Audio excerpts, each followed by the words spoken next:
Bien, bienvenidos de nuevo. Vamos a comenzar ahora la segunda ponencia, que en este caso va a ser una mesa para hablar sobre cómo combatir la violencia de género desde el tejido asociativo. Para ello tenemos hoy a 5 ponentes. Había una sexta persona, Josefina Mora, presidenta de Acudim Villarreal, la Asociación Colectivo de Unión de Integración a las Personas con Discapacidad, que también está enferma y ha excusado su asistencia. Pero entonces, bueno, pues tenemos todavía aquí a 5 representantes y vamos a hacer una mesa en donde cada uno va a exponer un poco pues, las inquietudes y sus experiencias, y trataremos también de que sea un poco dinámico. Si es posible, pues si se plantean preguntas o haya algo interactivo, pues mejor que mejor, ¿no? Para que sea lo más provechoso posible esta mesa. Entonces, aunque haya una cierta exposición por parte de los ponentes, si hay preguntas en la sala, pues acercaremos el micro y haced las preguntas, que de lo que se trata es de que esto sea dinámico y provechoso para todos. Paso a presentar a los ponentes. Tenemos en el centro Vita Arrufat Gallén, médica de salud pública, cofundadora del Grupo de Mujeres por la Salud y la Paz, presidenta del Liceu de Dones de Castelló y miembro del Consejo Fundador de la Asociación Fundación de Daño Cerebral Adquirido Ateneu de Castellón. También está aquí a la derecha Samuel Miralles. Samuel Miralles es director de COCENCE, Castelló, Confederación Española de Personas con Discapacidad Física y Orgánica. A la izquierda está Josep Arrandís García, agente de igualdad en la Mancomunidad Espada Millarés.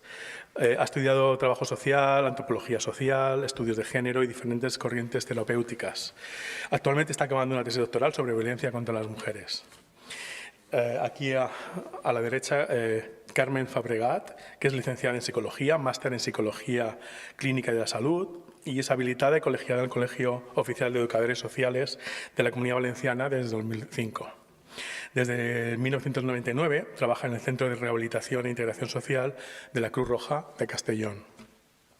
Y a la izquierda de Vita Arrufat está Roser Boix, trabajadora social en la Oficina de Denuncias de Violencia de Género en la Oficina de Castellón a las Víctimas de Delito de Castelló.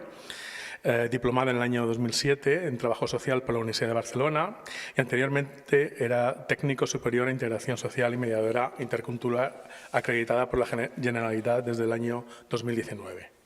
Tiene 12 años de experiencia como trabajadora social, empezó trabajando como trabajadora social en la Cruz Roja, en Castelldefels, y posteriormente volvió a Morella, donde empezó a trabajar como trabajadora social en servicios sociales en entorno rural durante 4 años y en la comunidad Baix Maestrat 8 años más. Posteriormente en el Ayuntamiento de Vinaròs y a su vez es vocal del Colegio Oficial de Trabajo Social de Castelló desde el año 2019. Bien, pues sin más dilación, pues vamos a empezar pues tal vez por la primera ponente, por Vita Arrufat. Adelante. Hola, ¿se me oye? Bueno, buen día. Muchas gracias por estar aquí. Muchas gracias a Ana Portal por invitarme a esta mesa tan interesante sobre los temas de violencia y cómo actuamos las asociaciones. Y muchas gracias a Patricia Puerta, la vicepresidenta, por organizar esta mesa o este foro, como queramos llamarle. Va a ser muy importante, sobre todo en temas de prevención de violencia, que organicen más cosas como esta para conseguir la formación de toda la población en la educación en la no violencia y educación para la paz. Esa es mi propuesta como activista que soy actualmente de derechos humanos, ¿vale? Y de activista feminista. Yo he sido médica, soy médica, especialista en medicina preventiva y salud pública, he trabajado 30 años en la administración, pero también soy fundadora de Ateneu, una asociación de daño cerebral adquirido, y voy a empezar para contaros que la salud y la enfermedad no ocurre porque haya una maldición sobre las mujeres para ponernos enfermas o que nos haga alguien vudú. La enfermedad, la minusvalía, no llega por eso, llega por, como ha comentado la catedrática Gemma Guillén, llega por lo que llamamos los factores determinantes de salud y de enfermedad. Esos determinantes de salud y de enfermedad son los factores biológicos que llevamos cada una desde nacimiento, ambientales, sociales y educativos, y el sistema sanitario. El sistema sanitario y el sistema social, sociosanitario, que luego hablaremos de ese espacio sociosanitario tan necesario para la prevención de violencia. Ese sistema sanitario o servicios sociales es el que a veces está privado en su acceso para las personas con minusvalía, por dificultades físicas o por dificultades psicológicas o de entendimiento. Muchas veces no se entiende lo que la persona con discapacidad nos está explicando, y más si es mujer. Hay muchos sesgos que los tenemos metidos por la cultura, porque como sabéis la cultura es un transmisor de la violencia hacia las mujeres, es decir, la educación, todo el sistema social nos hace estar inmersas en un sistema que no es favorecedor de la paz. Y esos factores, esos mismos factores están en la causa de la violencia machista hacia las mujeres con discapacidad. Por ejemplo, una mujer con discapacidad que no tenga dependencia económica va a tener más riesgo de violencia. O una mujer que no tenga una actividad laboral remunerada, que no sea autónoma, pues va a tener también más posibilidades de violencia. O una mujer con discapacidad, por ejemplo, que tiene que cuidar su casa, su ámbito, incluso sus hijos, incluso tiene que cuidar al maltratador. Eso genera también violencia y no es biológico ni... y luego también está el estigma social y el nivel cultural. Os pongo eso como ejemplos para que entendáis que la enfermedad o la discapacidad no viene gratis, no viene por una maldición, no viene porque seamos las mujeres malas que abandonamos el paraíso por la manzana. No hay ninguna culpa en esto. La enfermedad no viene por eso, viene por esos determinantes como es lo que os acabo de contar. Estas mujeres con discapacidad somos las mujeres que tenemos doble o triple discriminación, no solo porque tenemos una discapacidad que nos obliga a no tener la vida normalizada, sino que tenemos más dificultades a la hora de los cuidados, tenemos más dificultades a la hora de estar en el trabajo o a la hora de intervenir en las cuestiones comunitarias, ¿no? en nuestra comunidad donde vivimos. Estas mujeres... como os comento, doble o triple discriminación. Pero nosotras, las asociaciones, en mi caso con Ateneo y con las asociaciones de mujeres, donde estoy con Mujeres por la Salud y la Paz y en la Red de Mujeres de Negro, lo que intentamos es mejorar la calidad de vida. También todas las asociaciones que hay que están trabajando en el ámbito de la minusvalía, todas lo que intentan es mejorar la calidad de vida. Y tengo que advertiros, desde la Administración pública, la participación comunitaria de esas asociaciones en diseñar su futuro es fundamental para la Administración.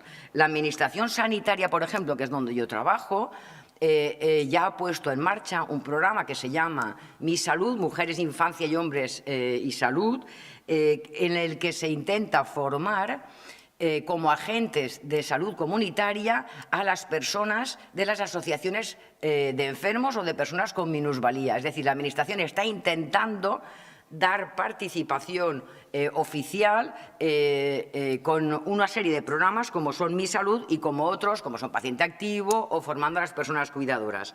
Esto es muy importante porque la participación comunitaria de las asociaciones para diseñar el ámbito donde nos estamos moviendo, la ciudad, la comunidad, es muy importante, porque hemos de participar todos para que la sociedad sea pues, más igualitaria y más proactiva, ¿no? Por la salud de las mujeres y de los hombres.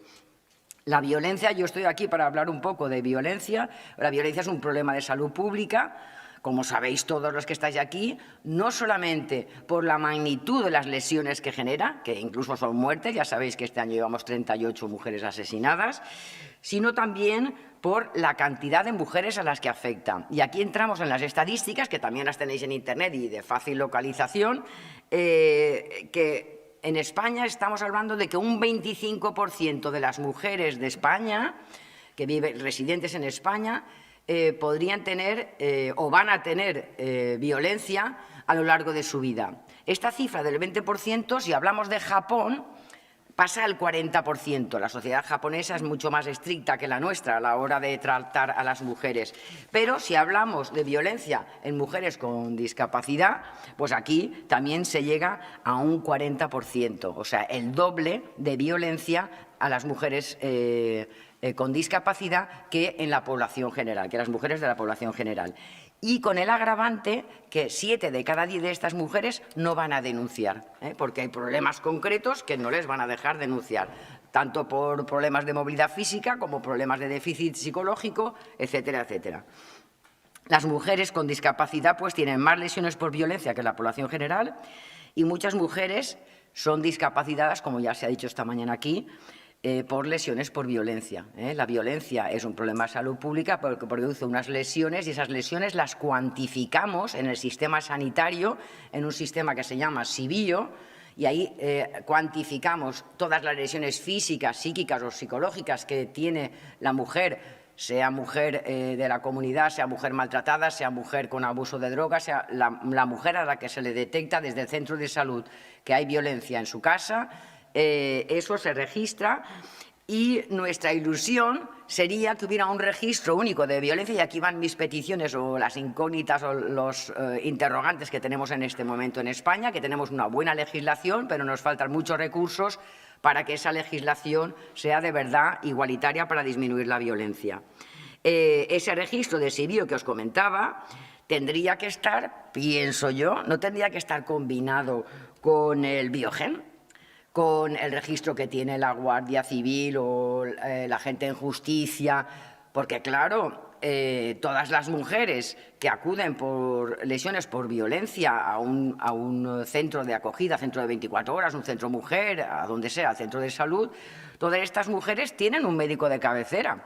O sea, el médico de cabecera tendría que estar informado si una de sus pacientes está metida en un tema de denuncia en el otro sistema que es el Biogen. Entonces, para que haya una coordinación institucional, que es lo que queremos desde las asociaciones, que haya un trabajo interdepartamental y un trabajo de coordinación de los recursos, una de las cosas que nos haría falta es que esos registros se conjuntaran de alguna manera para que no tuviéramos ese déficit de información que es tan importante para investigar, y en eso me dará la razón Gemma, porque si no tenemos datos pues no podemos investigar. Ya hemos hecho muchas tesis sobre violencia de las mujeres donde lo que cuenta es el relato individual, pero no, queremos saber qué magnitud tiene esa violencia, a cuántas mujeres afecta, qué edad tienen esas mujeres, con quién estaban viviendo, quién les ha apoyado, qué tipo de violencia han vivido, o sea, las características de la violencia. Eso lo necesitamos saber. Por lo tanto, una de mis propuestas, y os pregunto al auditorio si os parece viable, que este sistema Biogen y este sistema SIBIO tuvieran algún punto de confluencia para poder tener la información todos, desde todos los ámbitos que trabajamos en la prevención de la violencia. También quería comentaros que las mujeres que menos ruido hacen son las más discriminadas. Así ocurre con la violencia que sufren las mujeres con discapacidad. Hay un autor, que es Henry Jakes Sticker, que dice: la condición discapacitada, y lo pone entre comillas, causa la fragmentación, ya que se mira al mundo a través de la propia discapacidad. Esto es un sesgo que tenemos todos socialmente y que creo que hemos de empezar a cambiar. Por ejemplo, todas las asociaciones que hay de personas con minusvalía se centran en el déficit. Asociación de mujeres con déficit auditivo, sordas, Asociación de ciegos, ONCE, Asociación de minusválidos físicos, COCENFE, Asociación de enfermos de salud mental, AFIM, Asociación de... O sea, todas las asociaciones se centran en el déficit. Quizá no es momento de preguntarnos que tendríamos que buscar otro tipo de asociaciones para centrarnos más en la capacidad de las personas con dificultades o con discapacidad. Por supuesto, que desde el ámbito público hay servicios para atender a las personas con discapacidad, pero muchas veces me han dicho las mujeres: es que no acaban de estar los centros 24 horas adaptados a nuestras necesidades, porque pues a lo mejor sí que hay rampa para subir, hay sitios en que no, pero incluso hay rampa para subir con la silla eléctrica, pero no hay lavabos adaptados o no hay camas, etcétera, etcétera, etcétera. Por lo tanto, Creo que desde el ámbito público tendríamos que poner más atención a los déficits que hay y cómo adaptar a los centros de mujer y los centros 24 horas para que sean más accesibles. Se han hecho muchas cosas desde el ámbito público. Por ejemplo, atención sociosanitaria desde el centro 24 horas, la Guardia Civil tiene un cuerpo específico dedicado a la MUME, que es la policía local, incluso se forma en temas de prevención de violencia. Y luego hay un ejemplo de cosas de acciones que hace la Administración, como el punto violeta, en el que está trabajando la Administración junto con la sociedad civil, que son las voluntarias del punto violeta. Este punto violeta hemos ganado con el punto violeta un espacio libre de violencia dentro de la comunidad, dentro del municipio. Por eso es importante que la delegación de gobierno continúe con estos puntos y apoyando estos puntos y financiándolos también con dinero del Pacto contra la Violencia para que la comunidad vaya aprendiendo otras maneras de relacionarse. Nosotras, yo personalmente estuve trabajando en el punto violeta de Villarreal, lo llevamos ya 5 años o más, y no os podéis imaginar la cantidad de chiquitas jóvenes, minusválidas o no minusválidas, que vienen a agradecernos que estemos allí para informar sobre el tema de la violencia. También tenemos muchas cosas importantes como pues, la escuela de igualdad, los grupos de mujeres que hay en la comunidad, porque dentro de la violencia no hace falta solamente la atención de la Administración con los cuerpos de policía, con el sistema judicial, con el sistema sanitario, con el centro 24 horas. No hace falta solo eso, hace falta también que la comunidad, las asociaciones de la comunidad, respondamos para resolver este problema y aumentar la calidad de vida de las mujeres con minusvalía. Dentro de este espacio comunitario está también Juntes, que es una asociación de Cruz Roja que actualmente hace acompañamiento a mujeres violentadas y hay que tenerlas en cuenta. Quería también comentaros que todas las asociaciones de enfermos o de personas con discapacidad tienen un mismo objetivo, que es mejorar la calidad de vida de las personas que se asocian, ¿no? Y de la comunidad. Pero vuelvo a deciros que estamos instalados en una división que es errónea, que es la división cuerpo y mente, ¿vale? ¿Cómo vamos a tener asociaciones de lesionados físicos y asociaciones de enfermos mentales? Lo lógico sería que nos uniéramos para pedir recursos que fueran comunes a todas estas personas y no ver la discapacidad como un negativo, sino en positivo, porque cuerpo y mente no van separados. ¿Vale? Descartes hizo la división de cuerpo y mente para que pudiéramos entender cómo funcionaba el cuerpo en su totalidad, pero cuerpo y mente no van cada uno por su lado, se trabaja conjuntamente. Por lo tanto, todos los trabajos que sean marcados hacia esa unión van a ser, yo creo que eso va a aportar más cosas positivas que si cada uno va con su déficit a buscar qué es lo que le falta para suplir ese déficit.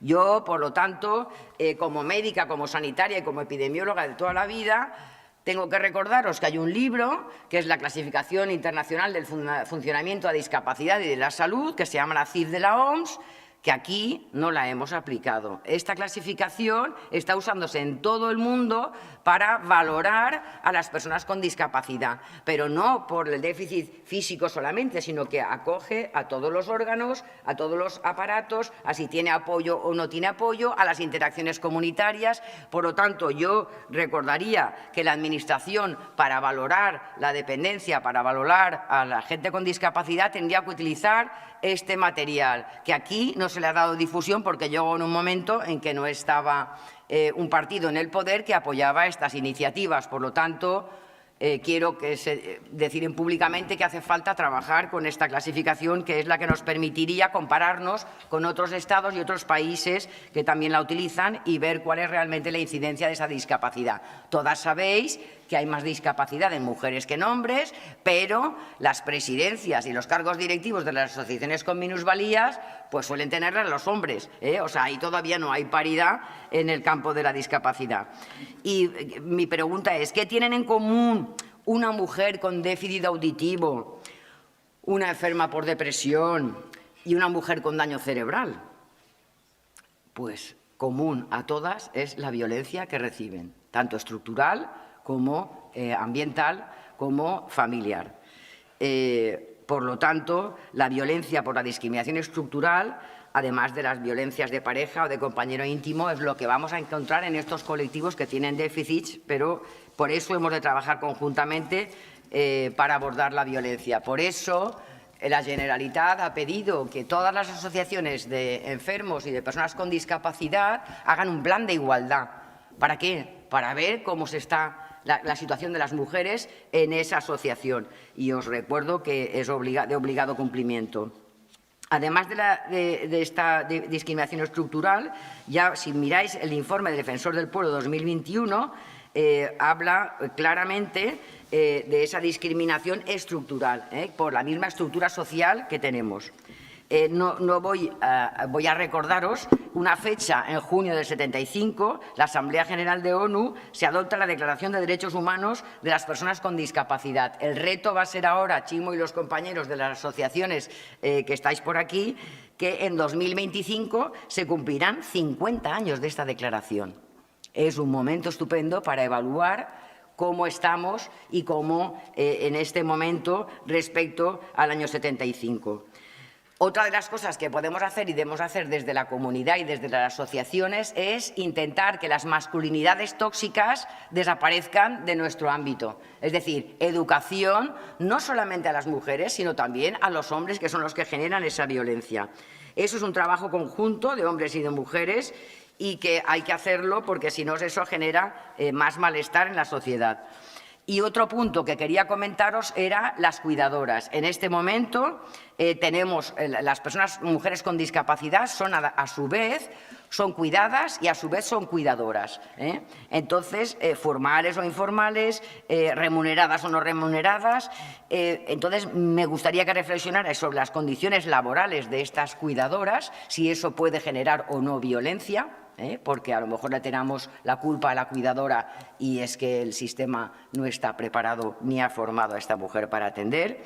Y la necesidad de programas de formación en cuidados de salud para las cuidadoras. Es decir, la cuidadora, sea persona con minusvalía o no, se agota porque vive pendiente de la persona a la que está cuidando y necesita esos programas que llamamos de descanso de la cuidadora. Esto en Andalucía se lo han tomado muy en serio y Mar García Calvente está haciendo trabajo con todas las asociaciones de enfermos y de personas con minusvalía para trabajar estos aspectos y mejorar la calidad de vida de la ciudadanía. Deberíamos hacer lo mismo también.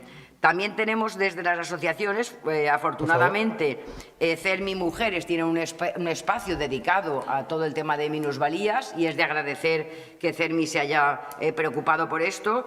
Os recuerdo que en el Internet se puede ver el informe que se ha hecho a partir de la explotación de la macroencuesta de violencia contra las mujeres del 2019. Se ha hecho una encuesta, se han obtenido los datos de las mujeres con discapacidad. Este trabajo lo ha hecho Esther Castellanos y se puede descargar de la red. En Internet. Por lo tanto, yo solo quiero recordaros que hay que formar, hay que seguir con la formación en salud sexual y reproductiva, hay que seguir en la formación de grupos de empoderamiento de mujeres, tanto en asociaciones de minusválidas como en la comunidad, de personas minusválidas como en la comunidad. Y hay que seguir trabajando por mejorar la calidad de vida porque todavía nos queda bastante por hacer en el ámbito de la discapacidad y las personas con minusvalías. Por ejemplo, yo recomendaría cursos de educación sexual tanto para mujeres como para hombres con discapacidad y visibilizaría un aspecto que aquí en la Comunidad Valenciana vamos un poquito más adelantadas, que es lo de los asistentes sexuales, ¿vale?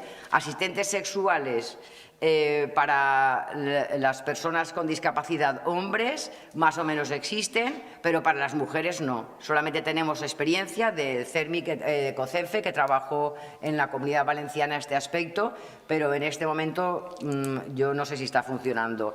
¿Y por qué digo esto? Porque la formación en educación sexual tiene que ver con la formación en derechos humanos, en salud sexual y en reproductiva, y nos serviría mucho para disminuir violencias al colectivo de mujeres con discapacidad, porque ya sabéis todas, hasta hace poco, aquí, bueno, y se sigue haciendo, la mujer que tiene discapacidad se le esteriliza, ¿vale? Con una orden judicial, pues se le esteriliza, y eso se sigue haciendo, aunque no esté aprobado ni reconocido ni de saludable. Por lo tanto, yo veo que la educación sexual ha de ser muy importante también como prevención de la violencia en el ámbito también de la discapacidad. Muchas gracias. Y eso es lo que ya... Muchas gracias por todos los temas que hemos abierto, que ha tocado. Sinceramente, hay muchos aspectos que tocar y mucho que debatir. Vamos a intentar dinamizar y hacer una exposición un poquito más breve de cada uno de los ponentes, y así pues pueda haber un poco más de interacción con el público y por supuesto, entre todos, porque al fin y al cabo son 5 ponentes y tenemos 1 hora. ¿De acuerdo? Vamos a pasar entonces al segundo ponente que presenté, que era Samuel Miralles. En la medida de lo posible, por favor, que sea breve la exposición, pero que luego haya interacción. Gracias. Vale, tranquilo. Buenos días a todas y todos. Lo primero es excusar a Ramón Meseguer, que es el que tenía que estar en la mesa, es el presidente de COCENFE Castelló, pero por motivos de agenda se ha tenido que ir y no puede estar, entonces me ha tocado a mí. También comentar que, bueno, estamos en el Palau de la Justicia, agradecemos, ¿no?, que nos hayáis invitado aquí a Ana Portal y el Palacio de la Justicia nos haya cedido estas instalaciones, pero, por ejemplo, Finamora pues no hubiera podido estar en la mesa porque va en silla de ruedas y, como podéis ver, pues no tenemos rampa. Y estamos en el Palau de la Justicia, donde en teoría pues tiene que existir igualdad, ¿no?, para todos. Pues ya no la tenemos, ¿no? Y por ahí voy a empezar porque es un caso también de violencia en ejemplos que voy a poner, ¿no?, que mujeres pues viven en un 5º piso sin ascensor, con el maltratador, y dependen de él para poder salir. Pues imaginaros el caso, ¿no?, de esa mujer, ¿no? Está atrapada y no puede salir, ni puede protestar, ni puede quejarse, está totalmente controlada y en ningún momento va a poder defenderse o incluso a veces alzar la voz para poder tener ayuda, ¿no? Por eso, cuando veréis en la televisión que salen asesinatos de mujeres, ¿no?, que pocas veces veréis que son personas con discapacidad. Son las grandes silenciadas, por eso los datos que han dado son muy ciertos. En las mujeres con discapacidad hay más violencia de género, y entre ellos porque no se puede denunciar o no tienen la voz o no saben cómo decirlo. Y eso en las asociaciones sí que tenemos trabajo a la hora de poder detectarlo, ¿no?, porque muchas veces no se pueden comunicar o creen que es normal si tienen una discapacidad intelectual. Hay veces, por eso hacemos también formación en sexo también. Hace poco hicimos Rodasex y hay que darles herramientas para que lo conozcan todo y que sepan qué es lo que puede estar bien o lo que puede estar mal. Si tú no das esa educación y tienes esas herramientas, obviamente no van a poder defenderse. Luego también he escuchado aquí en la jornada, y quiero decirlo, ¿no?, porque también se trata de educación, lenguaje inclusivo. No digáis, por favor, ni minusvalía, ni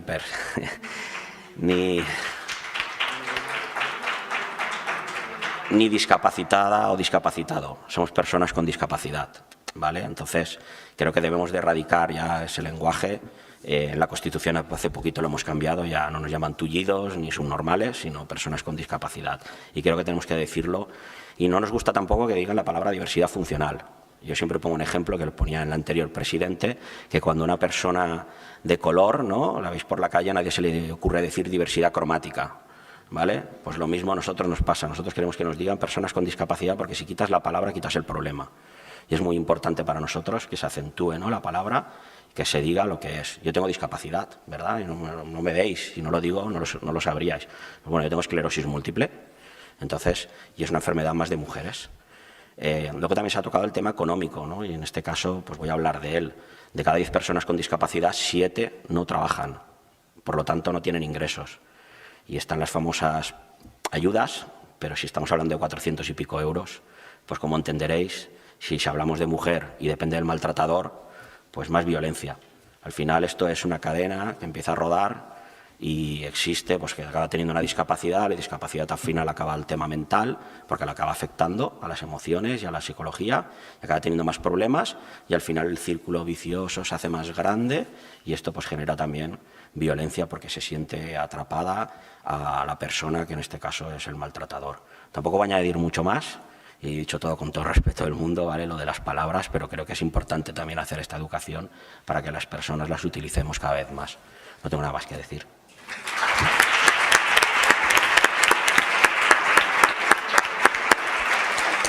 Muchísimas gracias, Samuel, por la brevedad, pero por la contundencia en la explicación y por la por ayudarnos a corregir errores que posiblemente cometemos sin ninguna maldad, pero que tenemos que aprender. Pero muchísimas gracias. Vamos a pasar entonces con Josep Arrandis.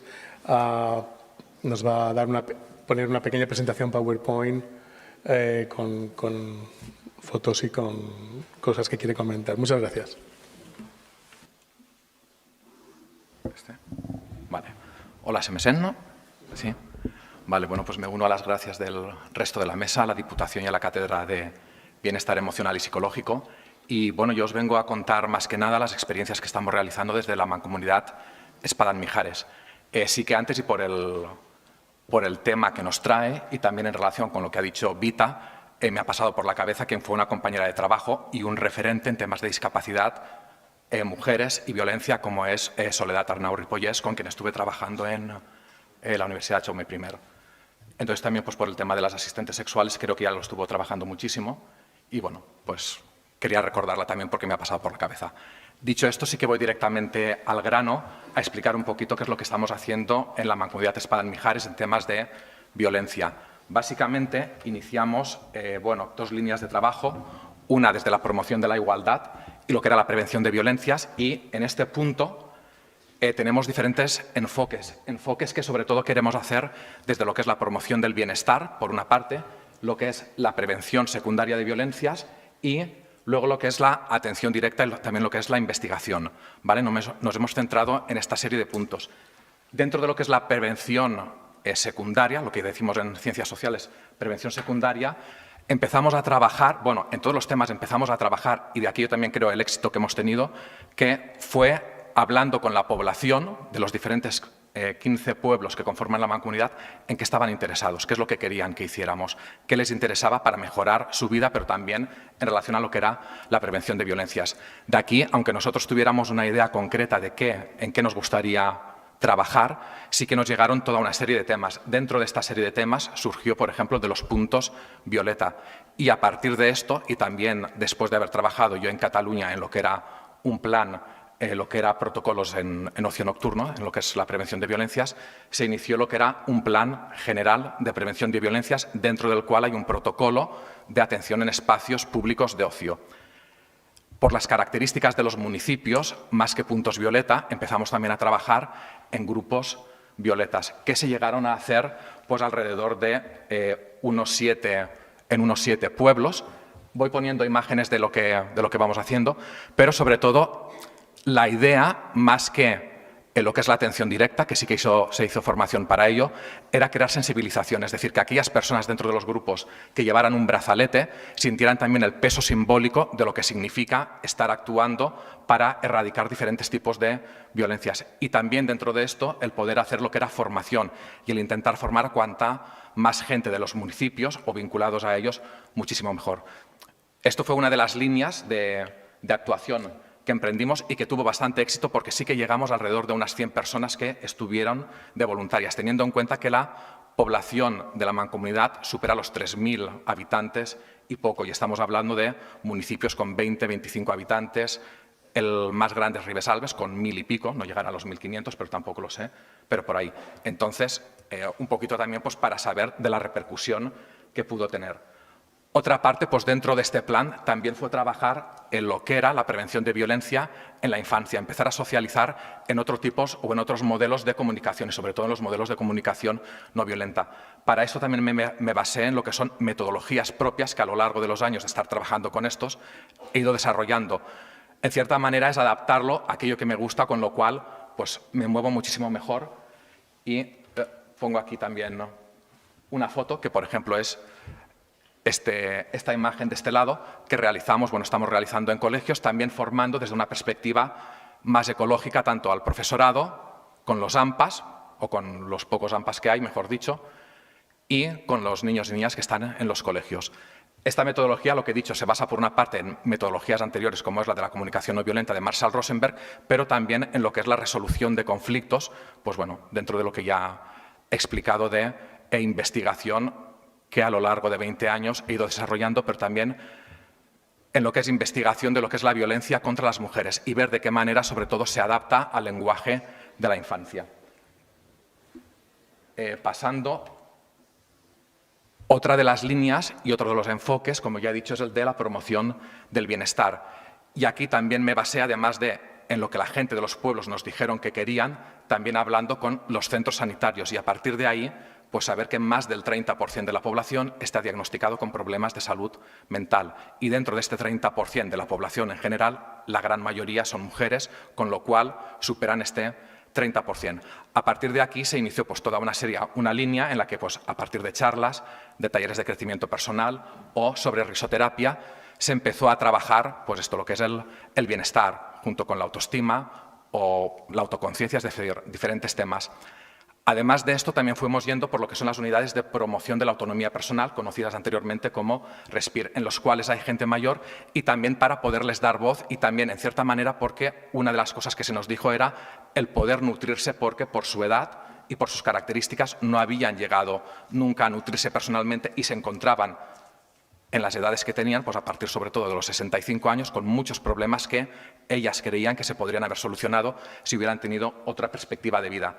Y a partir de aquí iniciamos un trabajo, que es el de las piedras que estáis viendo, en el cual, bueno, pues lo que se intentó fue trabajar por una parte lo que es el bienestar y la otra la expresión de las emociones, para que ellas mismas hicieran lo que era esto, una proyección emocional de aquellas emociones que en este momento estaban sintiendo o que les pasaban por la cabeza. Y finalmente esto se ha quedado en lo que es una exposición, pero también una exposición que nos está dando muchísima información para la investigación sobre bienestar que estamos haciendo desde la Mancomunidad, en la cual, pues, por ejemplo, aquí he traído una representación de las exposiciones que estamos, a partir de esto estamos haciendo también una exposición que estamos llevando por los pueblos, en la cual pues, se refleja pues, como una mujer dice que su marido está muy contenta porque ella está a su lado y ella pues, no está tanto porque no lo puede cambiar.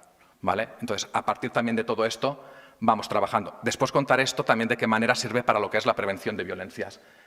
También en las fotos, si veis, por ejemplo, iniciamos en un pueblo porque lo que se nos dijo es que lo que querían era hacer gimnasia, pero la gimnasia nos sirvió también para trabajar al inicio y al final lo que eran temas relacionados con el bienestar y con la prevención de violencias. Es decir, siempre empezamos con una pequeña charla y terminamos también con otra, además de que los ejercicios están muy relacionados pues, con lo que es la gestión del estrés. ¿Vale? Junto con esto y con lo que es los talleres estos, están funcionando muchísimo los de risoterapia porque también es uno de los que nos están llamando para realizar y también porque sí que lo que estamos viendo es que hay una gran necesidad de evasión, de decir queremos reírnos. Pero todo esto también está sirviendo para hacer otro trabajo diferente. ¿Por qué? Porque hasta ahora, en el 100% de las charlas y de los talleres que se ha hecho, han aparecido mujeres que han venido posteriormente a hablar, a decir que estaban sufriendo violencia o algún tipo de maltrato o que lo habían sufrido. Y de ahí surgió también un trabajo individual con ellas, en el cual realizamos una serie de fotografías, que son las que están ahí, en el que narran sus historias de violencia y en el que también dicen cómo quieren la fotografía, es decir, qué tipo de fotografía quieren que aparezca. Han sido alrededor de 20 mujeres, pero de ellas simplemente las que han querido aparecer en el final han sido unas 10 las que de alguna manera han dado la cara, aunque su cara no aparezca. Este ha sido otro de los trabajos que hemos realizado y que lo hemos querido sobre todo mostrar en una serie de jornadas que hacemos que son diálogos enfocados para la igualdad y el bienestar. Empezamos con uno y ahora hemos hecho otro dentro de los actos del 25 de noviembre, que ha sido el Foro por la Igualdad y contra las Violencias, donde hemos querido mostrar, por una parte, todo este trabajo que hemos estado realizando con lo que son exposiciones, pero hacer un diálogo justamente por y para aquellas mujeres que más están participando, que son las mujeres mayores, donde ellas, pues desde diferentes pueblos, por una parte mujeres, venían a hablar de las necesidades socioemocionales que tienen, que viven y de lo que les gustaría. Y la otra mesa redonda era, a nivel político, cómo se puede coger estas propuestas y qué hacer con eso que habían dicho. Pero junto con todo esto, y lo más importante de aquí, y lo quiero decir porque creo que hasta el momento, y mira que he estado en jornadas, todavía no he visto en ninguna ciudad, incluso hablando de Madrid y Barcelona, que haya llegado a hacer unas jornadas de este tipo con el impacto social, cultural y sobre todo emocional que tuvo en una mancomunidad de 3.000 y pico personas,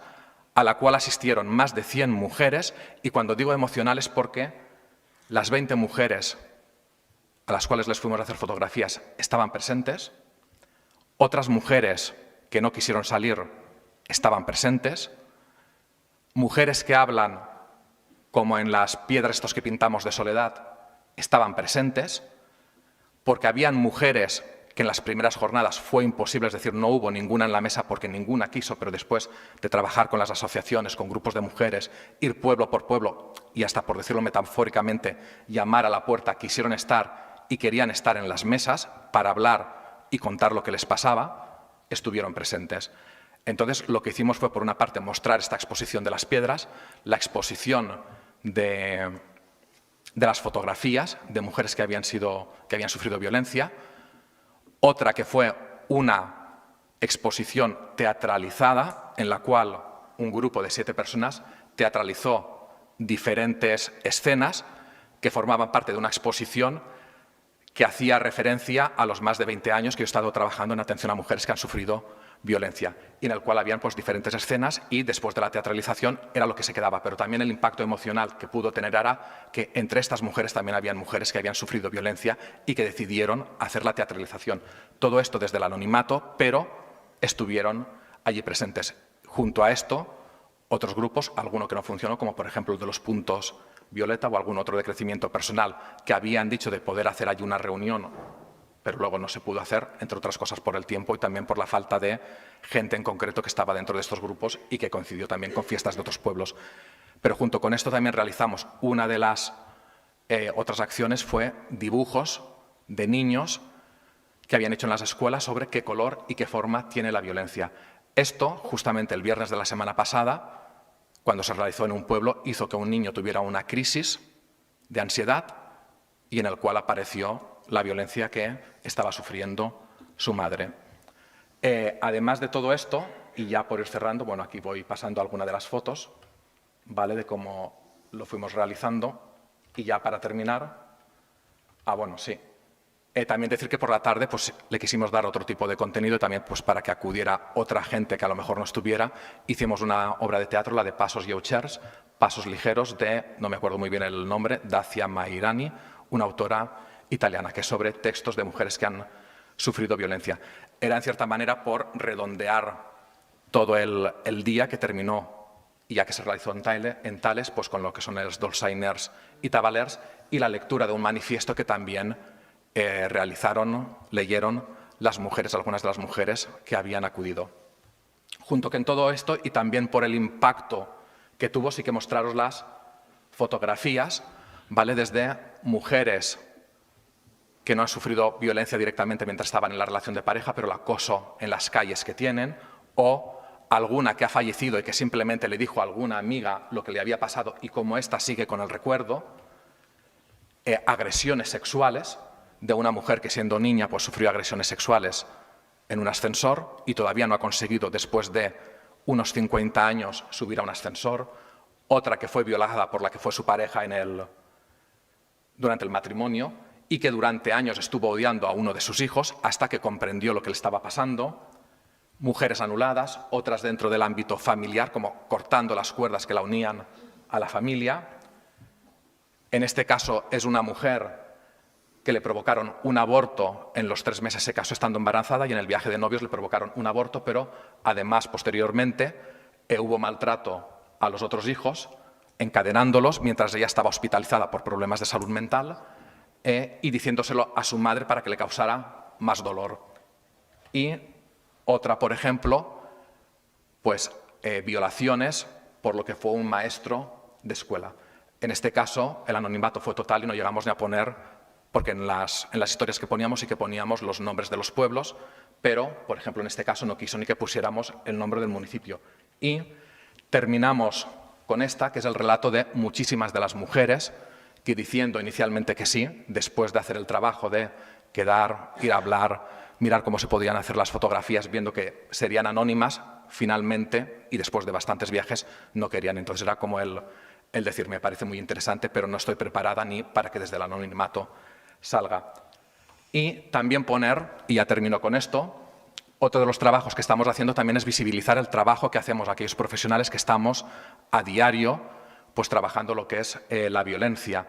Y esto es un regalo que me realizó una niña hace muchísimos años y que estaba en la exposición de lo que son relatos profesionales, que estaba jugando a mujeres maltratadas en la casa de acogida de mujeres de Castellón, que hablaba de lo que es la casa de mujeres separables.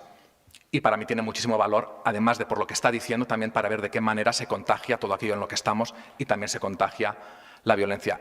Estamos trabajando y haciendo prevención también desde otras perspectivas y con otras cosas, pero bueno, más que nada lo que quería pues plasmar un poquito el trabajo es este básicamente. Y muchas gracias.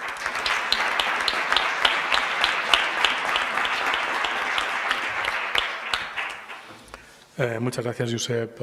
Es un trabajo magnífico el que estáis llevando a cabo. Muchas gracias. Vamos a dar paso entonces ahora a la siguiente ponente, que es Carmen Fabregat. Adelante.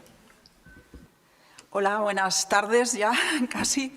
Quiero agradecer la invitación que se ha hecho también a los colegios profesionales que estamos interviniendo con mujeres para evitar la violencia. Pertenezco al Colegio de Educadores Sociales y al tercer sector, porque trabajo en Cruz Roja. Entonces voy a explicarles mi experiencia desde la educación social dentro de un centro de rehabilitación e integración social donde atendemos a personas con discapacidad mental.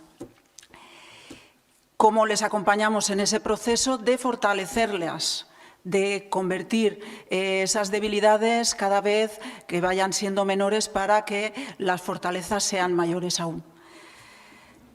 Para empezar, querría señalar que en mi centro solo el 25% de las personas que acuden son mujeres, con una edad media de unos 46 años, con una convivencia de tipo familiar y con una evolución de la enfermedad de más de 20 años.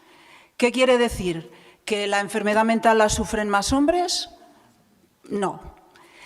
No. Lo que ocurre es que las mujeres, tradicionalmente, si están en casa, si se dedican al cuidado del hogar o de sus familiares, si no trabajan, no se perciben esos síntomas depresivos, ansiosos, obsesivos o psicóticos de la misma forma.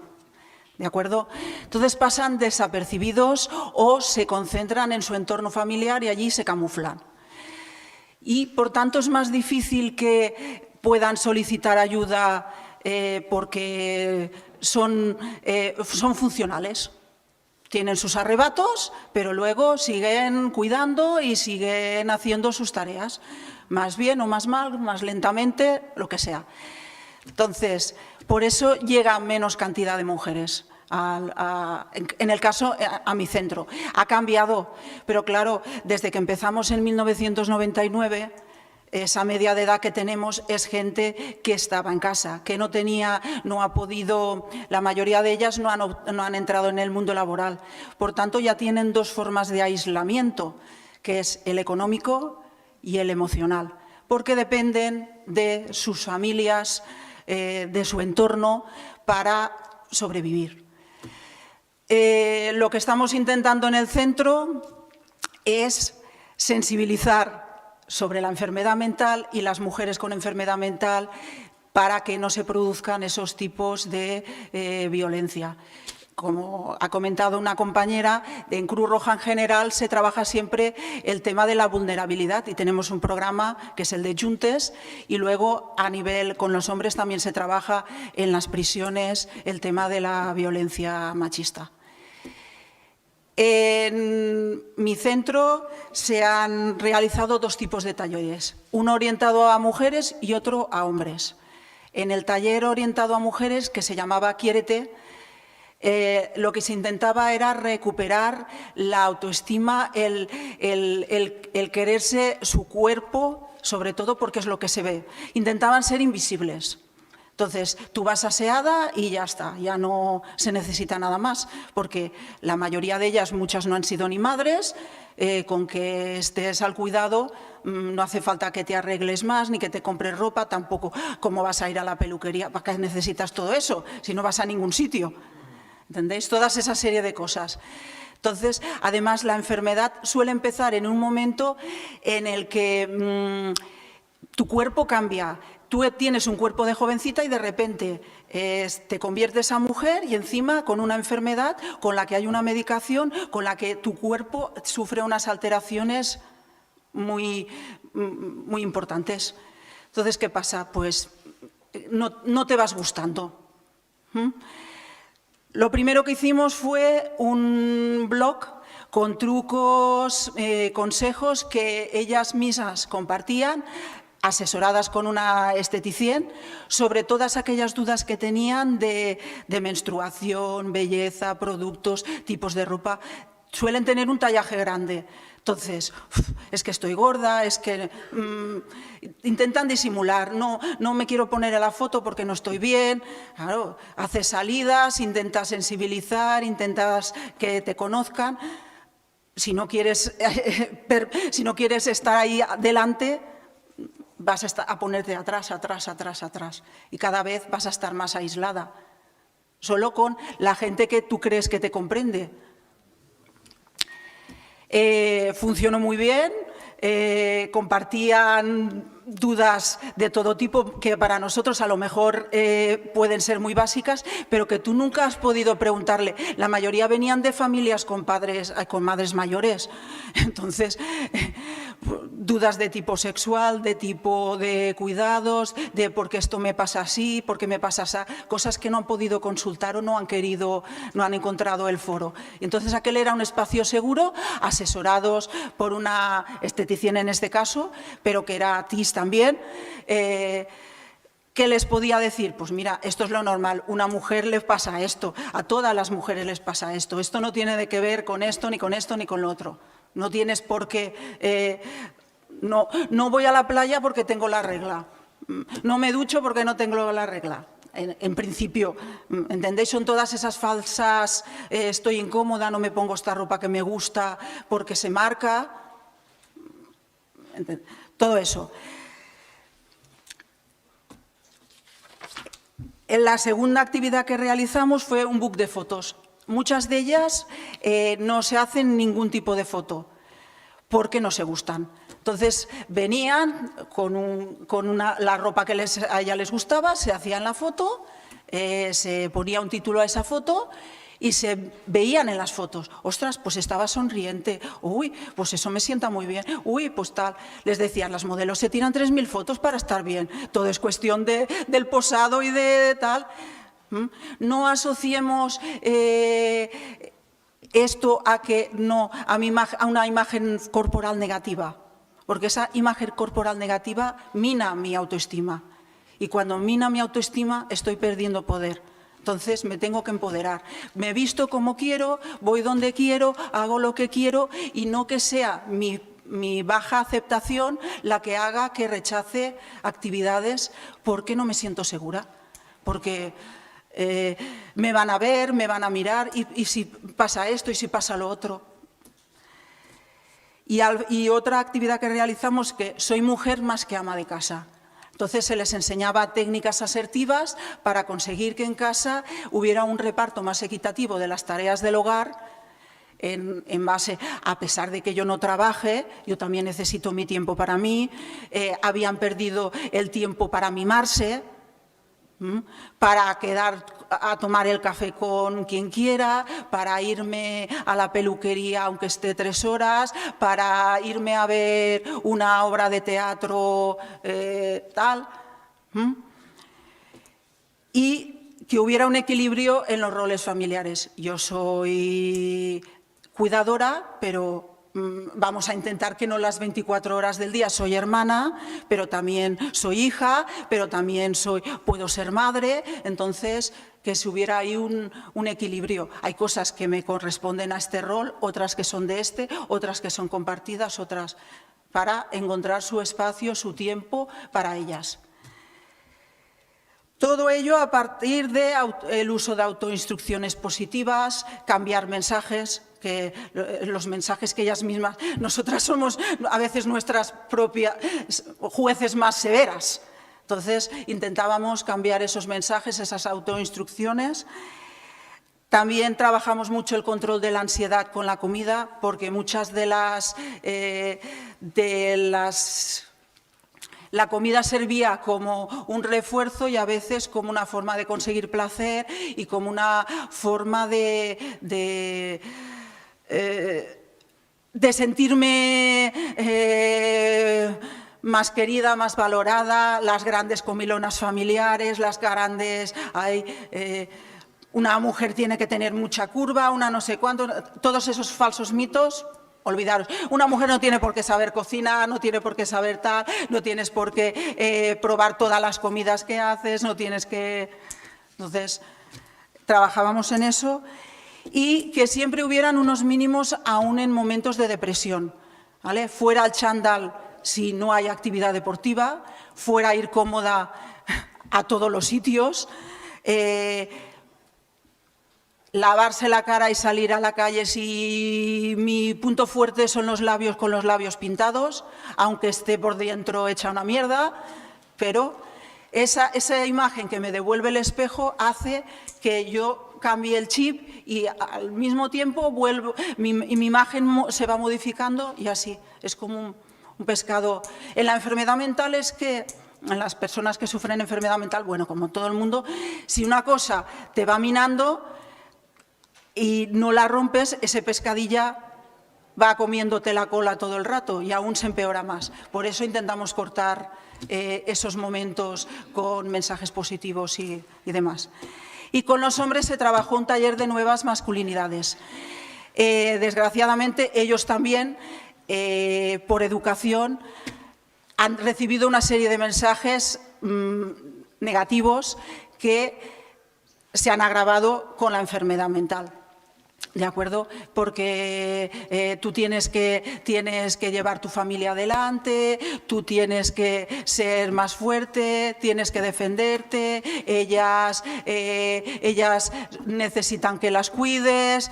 Esas que ellos han vivido en familias, entre sus allegados, pues se han quedado ahí, paralizadas en el tiempo con la llegada de la enfermedad mental. Entonces lo que intentamos es no llores, no expreses. Se ve, tú si te pegan, tú pega más fuerte. Claro, todos esos mensajes que se les han atribuido a ellos coincidieron con la llegada de la enfermedad mental, con lo que ahí ya se ha parado el aprendizaje, el poder expresar emociones, el poder cambiar formas de concepción. Se han ido aislando también de lo que es las relaciones con las mujeres. Al tener su enfermedad es más difícil aún. Entonces intentamos romper, tras una serie de formaciones, intentamos romper con esos mensajes y modificarlos en positivo. Todo ello ha llegado a que en estos momentos tengamos dos grupos, uno de laborterapia y otro de costura, en el que hay chicos y chicas, que han sido siempre segmentos de población femenina los que los han realizado, y por otro lado que en la actividad deportiva también participen mujeres. Por ejemplo, en pilota tenemos un grupo de pilota valenciana y un grupo de fútbito. Entonces lo que intentamos es que los dos, que se haga más visible la discapacidad, las mujeres con discapacidad psíquica, que parece que han estado más camufladas en su entorno, que se empoderen, y al mismo tiempo que los hombres con enfermedad mental puedan modificar esos falsos mensajes o mensajes contradictorios que se les había dado en su juventud, en su desarrollo, y así poder convivir los dos géneros, sensibilizando la salud mental y la igualdad de género. Y gracias.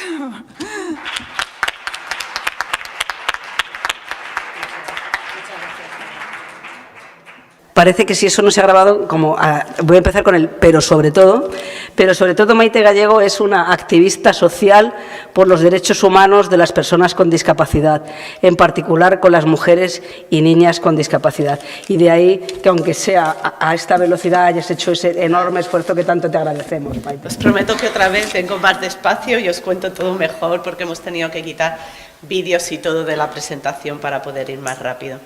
Quiero agradecer en primer lugar a la Diputación de Castellón que me haya invitado hoy a estar con todas vosotras y con vosotros, a la Cátedra de Igualdad y Bienestar Psicológico y Emocional de la UNED y disculpar a Teresa Segundo, que es la causante de que yo haya tenido en 2 días venir, corre que te corre, bueno, para acá. Voy a intentar exponeros la situación actual de las mujeres con discapacidad y espero que consiga mi objetivo de trasladar los aspectos más relevantes que nos encontramos en las comisiones de mujeres con discapacidad en las cuales trabajo. En ellas recogemos, trasladamos y hacemos públicas las reivindicaciones, demandas y sugerencias de las niñas y mujeres con discapacidad ante las administraciones públicas, las entidades privadas y ante la sociedad en general. Y seguimos los mandatos de la Convención de Derechos Humanos de la ONU, ¿vale?, que es un tratado de derechos humanos y que forma parte del ordenamiento jurídico español desde el año 2002 y es de aplicación directa en los tribunales. Y ahora sí que empiezo. Mirad, cuando hablo de mujeres con discapacidad siempre me gusta empezar diciendo que son mujeres o que somos mujeres como el resto, pero con una múltiple desventaja y discriminación multisectorial, tanto con respecto al resto de mujeres como con los hombres con discapacidad. Bueno, es obvio, ¿verdad? No digo nada nuevo, pero yo prefiero recalcarlo porque las mujeres con discapacidad no solo tienen que luchar contra las barreras y retos tradicionales que se encuentran las mujeres en el hogar, en la comunidad y en el mundo laboral, por ejemplo, sino que también tienen las dificultades y obstáculos adicionales y la falta de oportunidades derivadas de su propia discapacidad. Bueno, yo creo que nos hemos saltado la presentación, no os voy diciendo, no la ponemos así, retrasamos menos. Lo único es, ¿me podéis dar un poco de agua? Es que vengo con trancazo.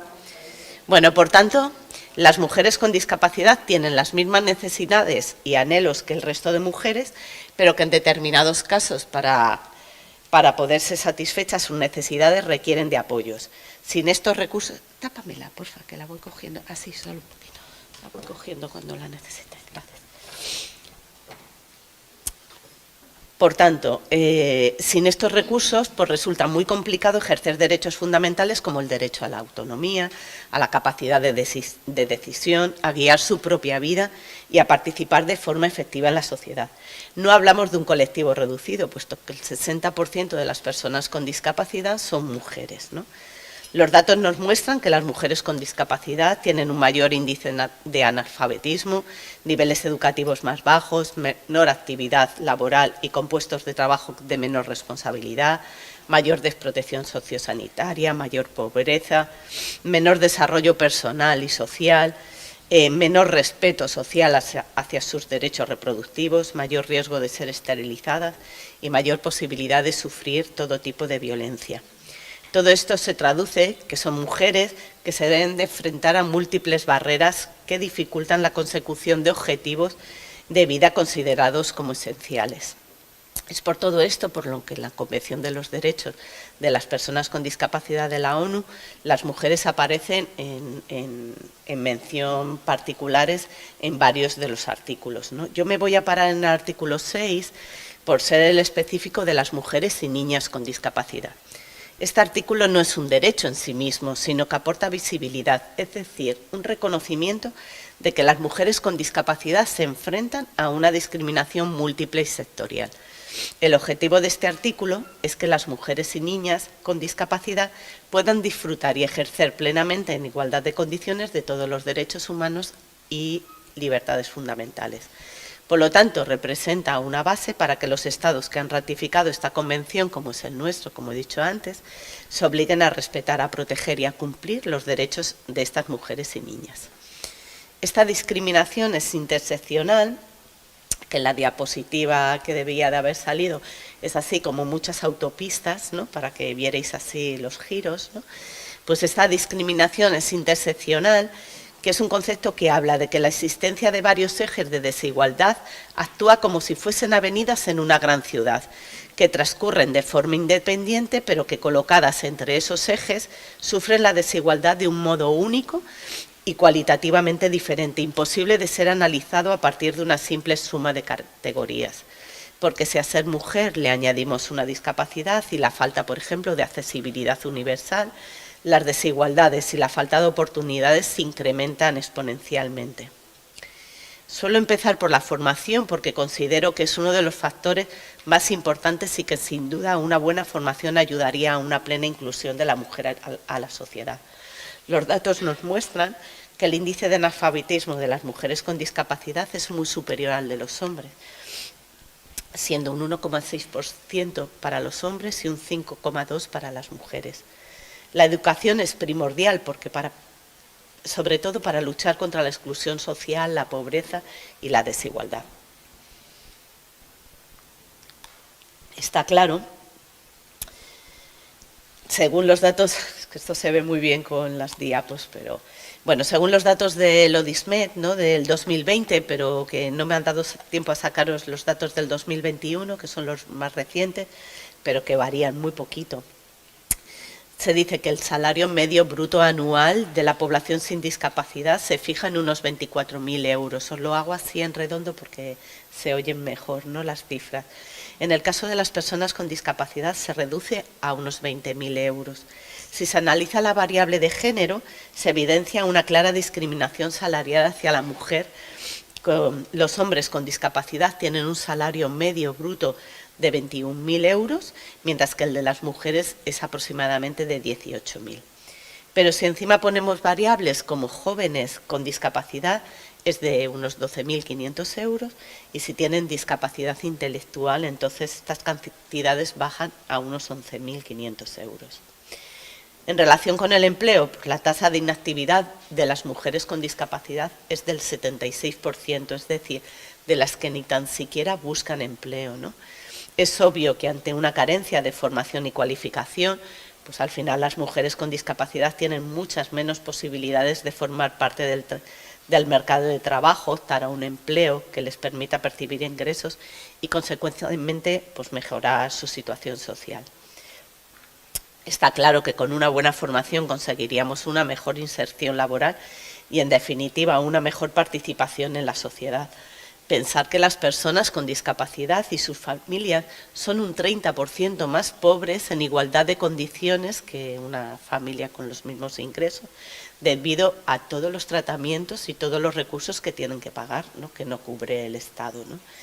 Y hay que hacer una mención, son las madres, las hijas, las esposas, las que dejan de trabajar cuando entra una discapacidad, ¿no?, en los hogares, ¿no? Bueno, yo me hubiera traído a mucha gente, pero como hemos quitado los vídeos y las diapositivas, no os las puedo mostrar, que os hablaban ellas también. Bueno, con respecto a la sanidad, está demostrado que las personas con discapacidad intelectual o del desarrollo, o las que tienen una gran discapacidad o movilidad reducida, tienen más problemas que otras personas para acceder a servicios sanitarios, tanto de atención primaria como especialistas.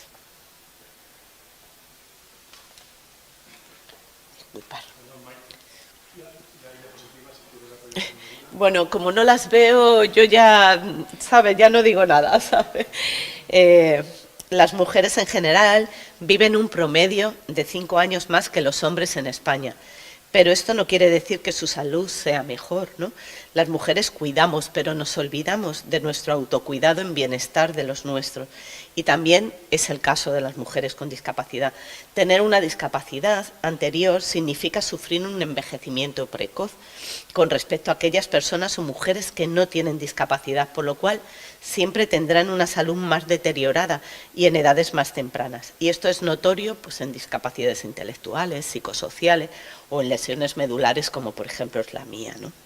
Sin embargo, los recursos sanitarios no se encuentran diseñados para sus necesidades específicas. Queremos destacar, por ejemplo, que un alto porcentaje de las mujeres con discapacidad reconocen no haber acudido nunca a una consulta de ginecología, algo súper necesario para cualquier mujer, ¿no? Porque no son accesibles. Por ejemplo, en Madrid, la Comunidad de Madrid de la que yo vengo, solo en un hospital en La Paz hay una consulta adaptada y solo para discapacidad física, ¿no? Lo que sí que tenemos que tener en cuenta y presente siempre, que cualquier vida que se salve, aunque quede con secuelas, es una vida que merece ser vivida en igualdad de oportunidades como el resto, ¿no? Bueno, ahora vendría otro vídeo.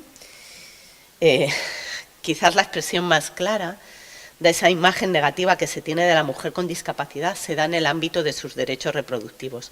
En cuanto al derecho a la maternidad, trasladaros que mientras que las mujeres en general tienen presión social, sobre todo, ¿no?, cuando llegamos a eso de los 30, 30 y pico años, ¿no?, para tener hijos, ¿no?, las mujeres con discapacidad somos animadas a no tenerlos normalmente.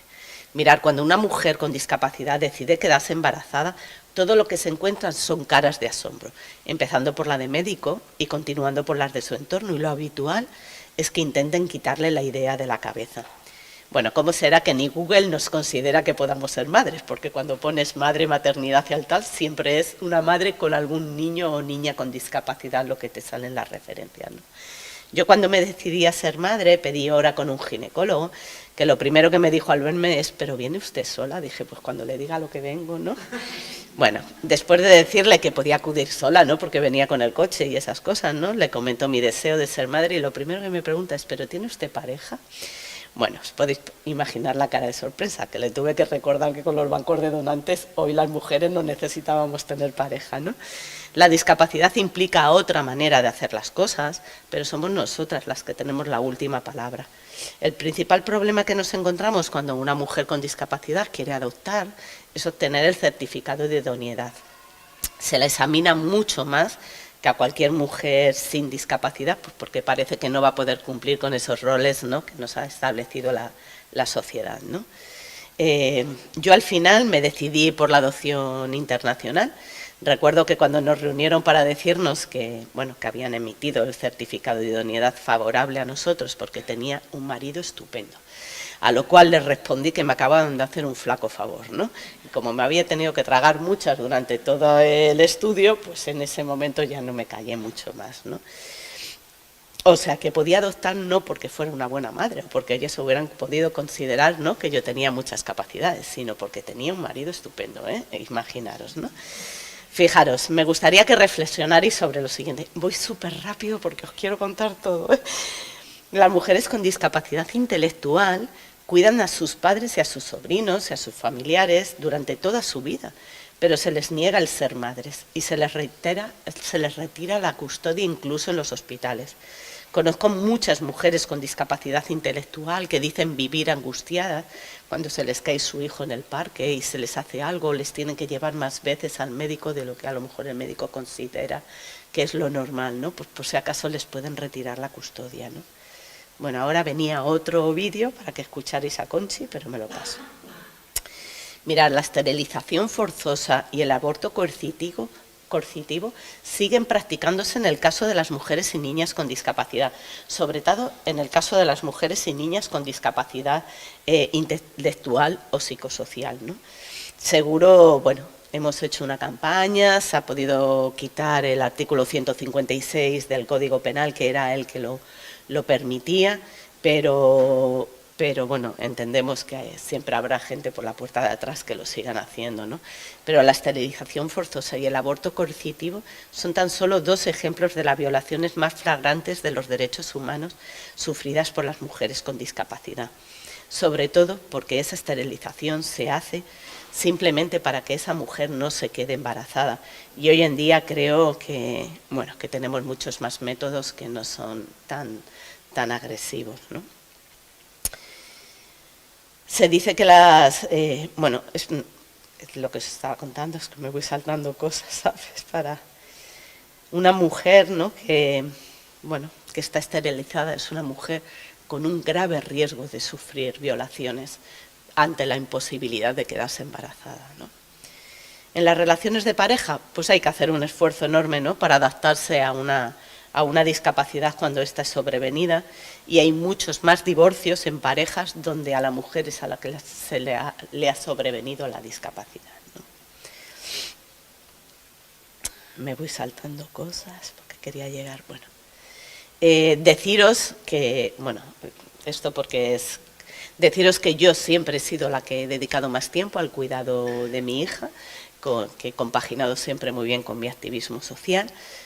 la que le he llevado al cole, al médico, he ido a hablar con sus profesores, a los cumpleaños, al patatín, ¿no? Bueno, todo eso que hacemos las madres con hijos. Y yo os preguntaréis por qué os relato todo esto, ¿no? Bueno, yo os lo digo porque yo, que me considero una madre muy responsable y conozco muchísimas mujeres con discapacidad que son tan responsables como cualquier otra mujer.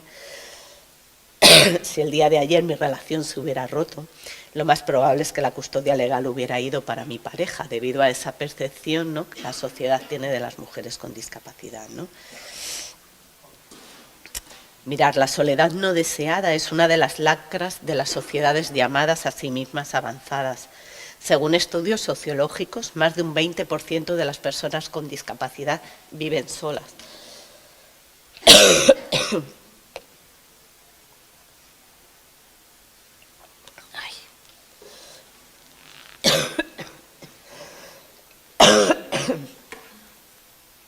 Bueno, un 38% de esas personas viven en soledad no deseada, y de este 38%, el 74% son mujeres.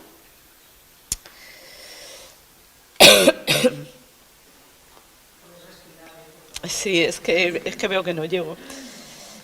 Sí, me gustaría poner, si me pasáis, hay un cuadrito donde vienen los datos de violencia hacia las mujeres con discapacidad.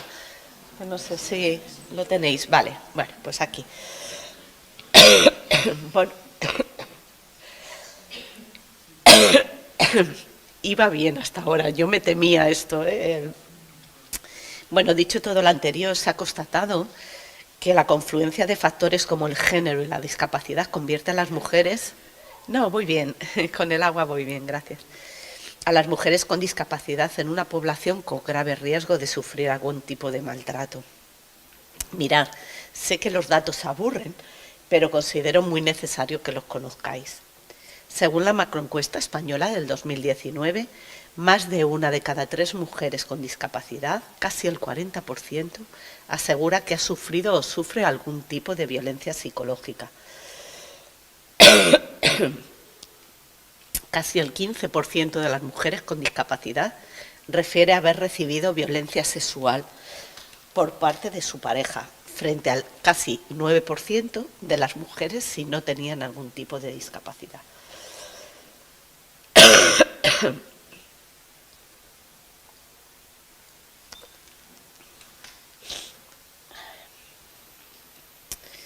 El 17,5% de las mujeres con discapacidad dice haber sufrido violencia física, frente al 11% si la mujer no tiene discapacidad. Como veréis, los datos son terribles, ¿no? Y más del 20% de las mujeres asesinadas, por favor, que no están muertas, que se muere aquella que tiene una enfermedad, un accidente, pero es que estas mujeres las han asesinado, las han matado, tenían algún tipo de discapacidad. Estas mujeres tardan más tiempo en salir de la situación porque no tienen conciencia de ser víctimas, bien por la estrecha relación que suele haber con la persona abusadora o bien por temor a quedarse solas, que es un miedo bastante extendido. No puedes decirle a alguien que está ejerciendo sobre ti una violencia que te baje las escaleras si resulta que tu vivienda tiene escaleras, ¿no? O que llame por ti si no tienes movilidad en las manos o eres una mujer sorda, ¿no? Puedes pasar, si quieres. Los principales factores que propician esta situación son la indefensión, la dependencia, la situación de vulnerabilidad y la falta de testigos. Y volviendo a la macroencuesta del 2019, se supone que un 17,5% de las mujeres que tenían una discapacidad es como consecuencia de la violencia que han ejercido sobre ellas. Este es otro asunto que debemos de analizar en detalle. Es un poco, si tuviéramos que hacer un símil, que a mí no me gusta mucho hacerlo, pero bueno, que es muy descriptivo, pensaríamos que es como los accidentes de coche, que por cada persona fallecida hay 10 que quedan con secuelas, ¿no? O con daños para toda la vida, ¿no? Ahora vendría otro vídeo. Voy a beber un poco más, que ya voy terminando.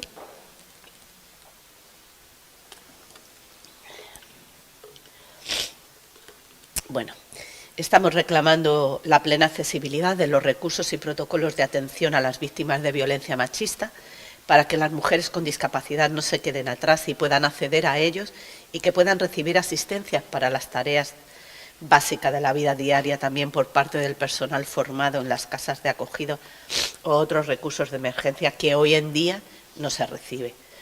Hay que tener presente que una de las violencias hacia las mujeres con discapacidad es precisamente esa negación de ayuda, ¿no?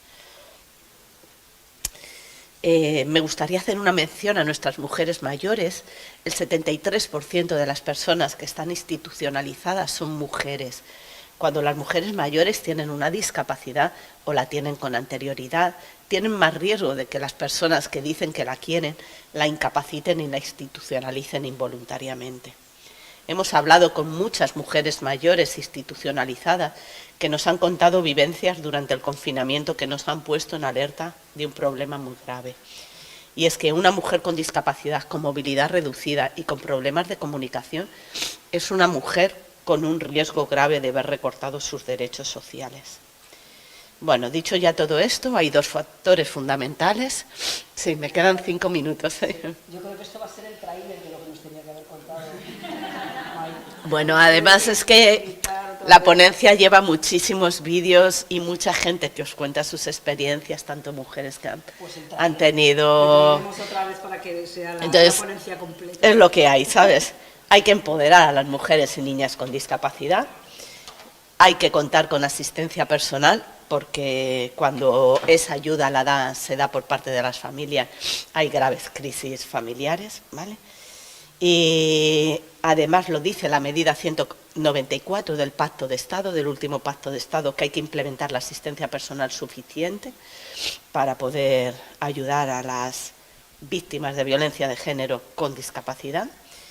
Y me gustaría animaros a las personas profesionales que hoy estáis aquí, en que pongáis una especial mirada en las mujeres y niñas con discapacidad intelectual o con trastorno mental o con problemas de salud mental, o aquellas que tienen una gran discapacidad física o con discapacidad sensorial grave, porque son mucho más vulnerables que cualquier otra mujer de sufrir estos abusos, y que estéis vigilantes para saber distinguir cuando una mujer está siendo violentada, ¿no? Y ya solo deciros, las mujeres a las que represento tienen capacidades y potencialidades en las que tenemos que creer para cambiar nuestras actitudes y expectativas hacia ellas. Si concebimos a las mujeres de otra forma, desde el respeto y el reconocimiento de sus capacidades, valoraremos su diferencia y veremos que esta es su mayor riqueza. Y ya sí, para terminar, reconocemos que todas las mujeres aún tenemos un largo camino lleno de barreras y obstáculos que recorrer, porque conciliar la vida laboral con la personal y con la familiar sigue conllevando un gran sobreesfuerzo, pero estamos seguras desde nuestro movimiento que nuestra unión será la fuerza que haga que esta situación cambie y que la mujer ocupe en esta sociedad el lugar que realmente le corresponde, tenga o no discapacidad. Muchísimas gracias.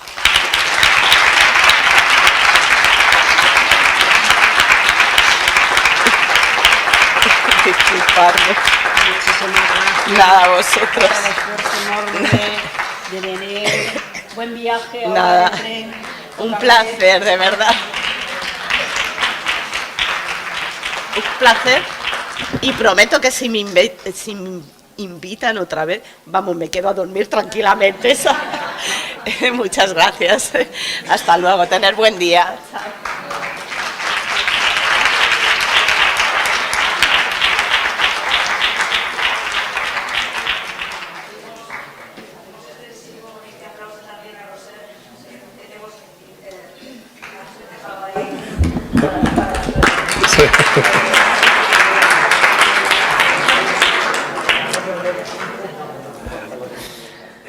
Adelante, Roser, sí, gracias. Vale.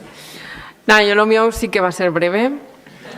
Ya soy breve de por sí, pero además yo también quería hablar de varios conceptos. Me ha parecido súper interesante que aquí ha habido mucha parte práctica, la verdad que ha estado muy bien.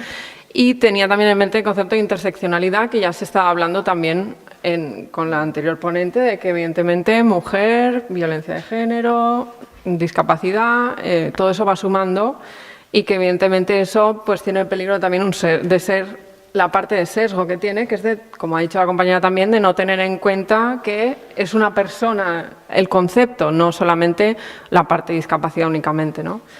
Pero bueno, y el trabajo social, que yo formo parte del colegio de trabajo social, sí que en eso lo que tiene es que intenta ver la integridad de la persona y trabajar la autonomía personal de la persona en todos estos aspectos que hay. Pero bueno, en breve eso. Y un concepto que sí que quería hablar, y si acaso debatir o no, si da tiempo, pero bueno, que no sé, creo que no se ha hablado hoy, que es el tema del daño social, ¿vale? El daño social, hay muchos trabajadores sociales también que lo trabajan a nivel teórico, a nivel de sacar herramientas para que el daño social, se habla mucho del daño social, pero en realidad como que está difuminado, porque la parte física se sabe lo que es, la parte psicológica también, pero la parte social la hemos estado hablando en todo este ámbito y en realidad no la encuadramos. Y ahora, por ejemplo, con la ley del CSI, sí que está encuadrado. Se habla del daño físico y del psicológico y del daño social. ¿Qué es el daño social? Sobre todo, afecta al proyecto de vida que hemos estado hablando. Es lo que estamos hablando todo el rato, pero es ponerle un nombre. Para que, si pones nombre, como que tienes un derecho, ¿no?, en relación a eso. Por ejemplo, ha hablado el anterior ponente del tema del aborto coercitivo, ¿no? Y también lo hemos dicho aquí, que implica un proyecto de vida de una persona que se ve limitado. Entonces, ¿cómo eso se refleja? Entonces, en la ley del CSI se menciona el daño al proyecto de vida de la persona, que dentro de las limitaciones que tenga discapacidad o no, toda persona tiene derecho a tener un proyecto y llevarlo en la medida que se pueda. Otras leyes, por ejemplo, también que hablan de este tema del proyecto de vida, es la ley de apoyo a personas con discapacidad en el ejercicio de capacidad jurídica, que tiene mucho que ver con la discapacidad.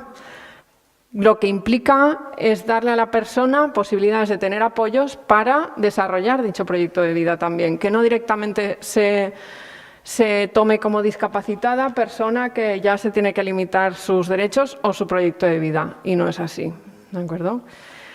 Y bueno, hay más aspectos, pero yo creo que ya me habéis entendido. También hay trabajadores sociales como Marta Simón o Pilar Ruiz o Flor Redondo que están sacando todo este tema adelante. Y hay normativa que lo avala. También, por ejemplo, la ley de dependencia con el asistente personal, pienso que es muy importante a la hora de que la persona con discapacidad pueda desarrollar su proyecto de vida y tenga autonomía. Otro concepto importante, breve, para terminar también, dentro del trabajo social, pienso que es el entorno. El trabajo social se basa en el entorno, en el lugar donde vive la persona, en poner a la persona en el centro, ¿no? Y eso pienso que se vincula mucho también con todo el tema que hemos estado hablando de asociacionismo, porque es en el entorno donde se desarrollan las actividades que pueden ayudar a la persona, ¿no? Por ejemplo, a nivel de las funciones que tienen las asociaciones de prevención, de promoción, de reparación. Una vez ya está causado el daño, muchas asociaciones y demás se dedican en la reparación. Y también las personas con discapacidad tienen mucha limitación a la hora de ejercer sus derechos. Y a nivel de asociaciones empoderan para poder estas personas llevar adelante sus derechos. O sea, son muy importantes en el entorno. Además, por ejemplo, los grupos de ayuda mutua, las ayudas entre iguales. Por ejemplo, yo me acuerdo en Vinaros, Cáritas, la trabajadora social que hay allí, trabaja todo con grupos de ayuda mutua. Su trabajo es con este tipo de grupal, no individual ni comunitario, se dedica más al grupal.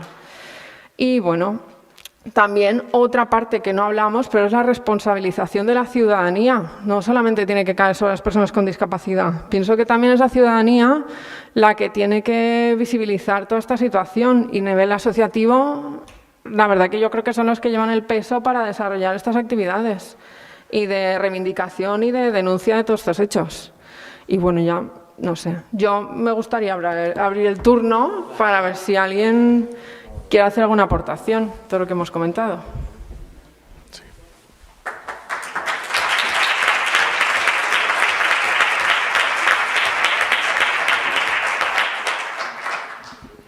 Hola, buenas tardes a todos. Yo no he oído hablar en las ponencias sobre el enfermo dual. Para mí es muy importante, puesto que soy madre de una enferma dual y me he sentido durante muchísimos años por las administraciones totalmente desprotegida en esa dualidad. Por separado, sí. Por un lado, una adicción y por otro lado, una enfermedad psiquiátrica. Pero en su conjunto no, con lo cual mi hija ha tenido la gran suerte de caer en una familia que con más o menos sacrificio hemos podido pagar centros privados en los que sí se impartía esa formación o esa ayuda dual. Entonces, yo venía con la esperanza de que este tema se tratase porque es importantísimo, mucho más para el enfermo psíquico que para la familia. Porque sí es verdad que en nuestro caso fue primero la enfermedad psíquica de nacimiento y genética y como consecuencia fue la segunda.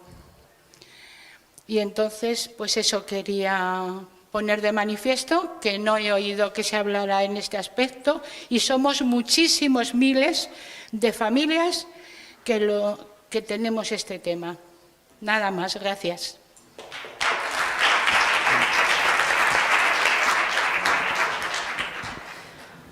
Si quieres te comento yo simplemente, porque he trabajado mucho tiempo en servicios sociales y con dependencia y con personas que... Tienes toda la razón, no te puedo decir la razón. Es el colectivo más desfavorecido porque son personas jóvenes, no son tercera edad. Tienen discapacidad, pero cada centro de discapacidad además tiene unas características diferentes para cada colectivo. Y además, si ya tocas drogodependencias, yo los únicos recursos que he visto que puedan ayudar también son a nivel asociativo, que es la mesa que estamos hablando. Es de los pocos apoyos que a no ser que primeramente se trate las drogodependencias en algún centro, pero es muy complicado. Lo entiendo que la verdad que a nivel familiar tenéis mucho peso. Te contesto en ese sentido, pero que te doy toda la razón. Es muy complicado. Yo lo siento más por el enfermo. Sí. Porque se siente desprotegido. Sobre todo Sí. no está incapacitado, sino que su enfermedad psíquica Sí. tiene un razonamiento dentro de esa enfermedad. Decía Vita ahora, ¿no? Y los familiares, es así. Sí, sí. Yo te agradezco que hayas nombrado este caso concreto, pero las personas con minusvalía tienen toda una variedad y, o sea, por ejemplo, la gente que tiene daño cerebral no es consciente de su enfermedad y se hacen adictos a cualquier cosa, a recoger colillas, a cualquier cosa porque tienen trastornos de conducta, porque tienen la parte frontal, muchos de ellos la parte frontal del cerebro afectada. Entonces, está bien que hables de eso. Yo lo que quiero incidir, y mi intervención iba por ahí, en la importancia de las asociaciones de enfermos, de personas con discapacidad, de familiares, de salud mental, de todo el ámbito que hay de personas con discapacidad, la importancia que tenemos en los planes de actuación del Gobierno. Es decir, nosotras como asociadas somos el interlocutor con la Administración, por lo tanto hemos de exigir a la Administración que haga caso a nuestras ayudas. Por eso es importante que tú digas tu caso, pero que se visibilice porque somos el ejemplo de la participación comunitaria. O sea, la Administración lo tiene mucho más fácil si las asociaciones participamos en lo que es la gestión del malestar y la propuesta de alternativas que si están ellos solos, porque el ordeno y mando aquí no sirve, ha de ser en base a las necesidades. Por eso yo, aunque sé que estar en una asociación a veces es muy complicado porque tenemos situaciones que parece que no se resuelvan, que llevamos 20, 15 años y veces que no las resuelves, hay que seguir insistiendo porque el Gobierno tiene la obligación, tal como dice la Convención de Derechos Humanos y todas las actualizaciones, de dar cabida a nuestras necesidades. Hay que insistir y os recuerdo que la participación de las asociaciones es participación comunitaria y es fundamental para poder seguir unas políticas más saludables para la población. ¿Alguna otra pregunta? Sí. Hola, buenas. Mi nombre es Santos, vengo de Acodis de Burriana y también pertenezco al equipo diocesano de Frater. En Frater vamos a los institutos, soy una de las personas que voy a los institutos a hablar de la discapacidad con los jóvenes de instituto, entre 12 y 17, 18 años. Y me sorprende mucho cuando meto siempre la puya de la violencia de género en la mujer discapacitada, en que los jóvenes creo que tendremos, no sé si los institutos hacen alguna campaña, lo he preguntado a algunos y dice que es el profesor el que suele decir algo, alguna campaña específica sobre la violencia de género en las mujeres. Porque cuando se lo comentas a ellas, a ellos y a ellas, es siempre la misma contestación. ¿Quién tiene valor de pegarle? Porque yo les hablo en su idioma a los jóvenes, de pegarle una hostia a una mujer en silla de ruedas. Y no tienen muy claro de que la violencia a las mujeres discapacitadas o a cualquier mujer empieza siempre por la psicológica. Creo que no lo tienen muy claro los niños y los jóvenes de hoy en día, y creo que es uno de los sitios donde deberíamos influir más, hacer más campañas en los institutos o en los colegios y que supieran lo que significa la violencia de género, ya no tanto, ya hablo en general, en particular porque estamos aquí con las mujeres discapacitadas, pero en general de que la violencia de género no significa pegarle un tortazo, sino hay muchas maneras de poner, porque yo siempre pongo el ejemplo de la mujer discapacitada, de que no hace falta pegarle la torta, sino yo voy en silla de ruedas, soy mujer, voy en silla de ruedas, me tienes que cambiar el paquete, me tienes que dar de comer, y la pareja le dice, encima que te tengo que poner cambiar el paquete, tengo que dar de comer, no me vas a dejar que me vaya al bar un rato. Es la palabra machista que solemos decir los hombres. Siempre tratamos de que tenemos más derecho, ya que encima que te cuido tengo más derecho. Y eso es una forma de una violencia que una mujer discapacitada pues se lo traga y se lo traga y se lo traga sin tener que llegar a la hostia. Bueno, pues muchas gracias. Era mi opinión.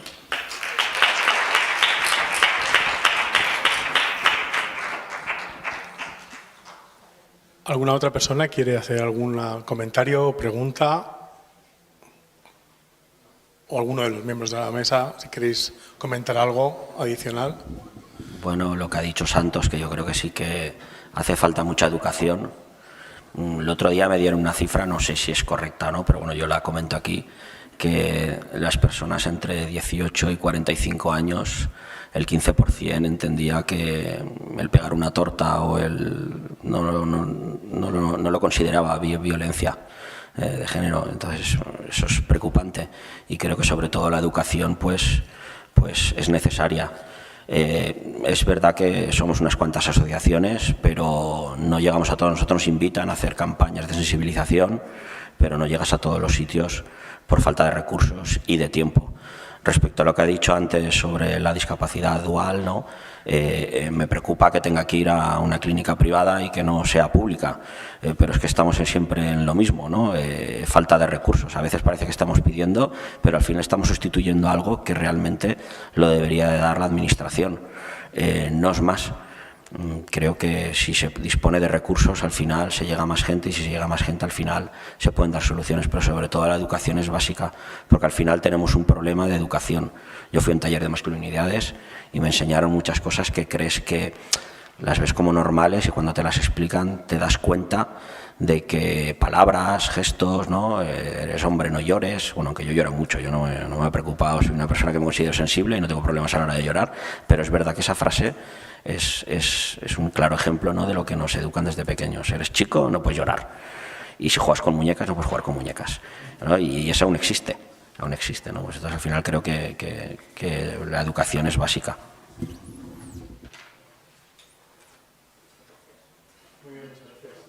Ahí, adelante, Josep. Sí, yo sí que quiero comentar un par de cosas que antes también pues por las prisas me lo he dejado un poco en el aire. Y una básicamente es el hecho de tener que aterrizar a donde estamos trabajando. A mí se me dijo un poquito de hablar de experiencias laborales y bueno, pues es muy bonito mostrar todo esto, pero luego lo que es el estar en el día a día trabajando es otra realidad muy diferente. Y voy a poner el ejemplo, por ejemplo, del foro que realizamos y lo que yo digo de cómo me he visto reflejado de alguna manera a través de las administraciones, o lo que me han hecho finalmente pensar las administraciones y sobre todo desde un punto de vista político, porque creo que se han olvidado que lo que a mí me une con ellos es una relación laboral.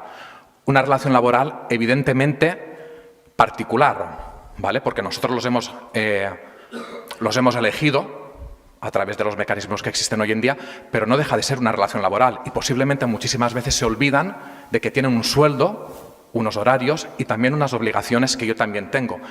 Y dentro de esto, pues, por ejemplo, el simple hecho de no responder a un correo electrónico en el cual se les está invitando a algo y el simple hecho de que a mí se me reclama que responda por el mismo correo electrónico. El simple hecho de que se exigen de que ponga recursos para realizar actividades y cosas y el simple hecho de que no me pongan recursos para hacer aquello que me están exigiendo que haga. El simple hecho de tener que trabajar. Y cuando estoy explicando todo esto hablaba en plural, pero ese plural es solo una persona que soy yo. Y es hacer una actividad, por ejemplo, de las piedras tan básicas, que es ir a la playa a recoger las piedras. Es enviar mails a todas las unidades de Respir, por ejemplo, de los 15 municipios y que ningún ayuntamiento te responda. Es llamar por teléfono a los 15 municipios y que te responden, pero que luego te tienes que presentar. Es tener que ir, es hacerlo. Es decir, son un nivel de exigencias en los cuales parece que las administraciones se están olvidando de todo lo que son y representan.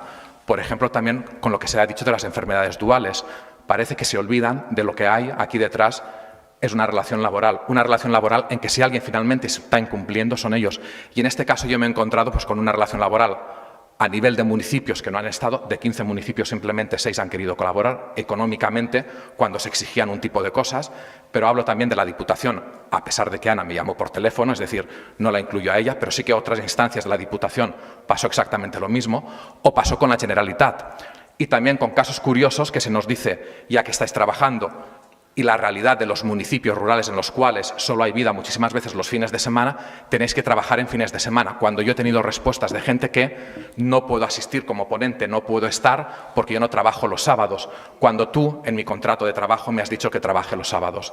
Entonces, esta relación laboral llega un momento, voy a hablar claro, me da vergüenza. Yo creo que la gente que está ahí debería tener un mínimo de vergüenza por ocupar el puesto y la responsabilidad que está ocupando, es decir, una mínima o que algo le debería recorrer por las venas simplemente por lo que están exigiendo, con lo que están exigiendo y con lo que nos toca hacer.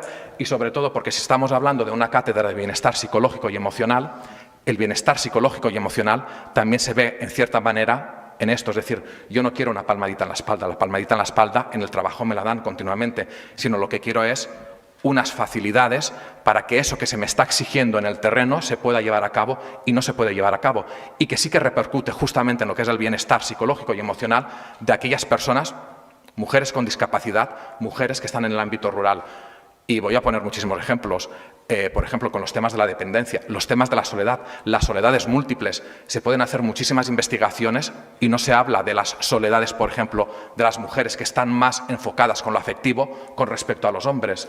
Se hacen recursos, pero recursos que son, y cuando simplemente se miran desde la Administración, que no están adaptados a los sitios en los cuales estamos. Entonces sí que quiero hacer un llamamiento a que está muy bien la palmadita en la espalda, pero nosotros tenemos unos nombres, unos apellidos, unos teléfonos, unos correos electrónicos y quien está en la otra parte tiene la misma exigencia de responderme que yo.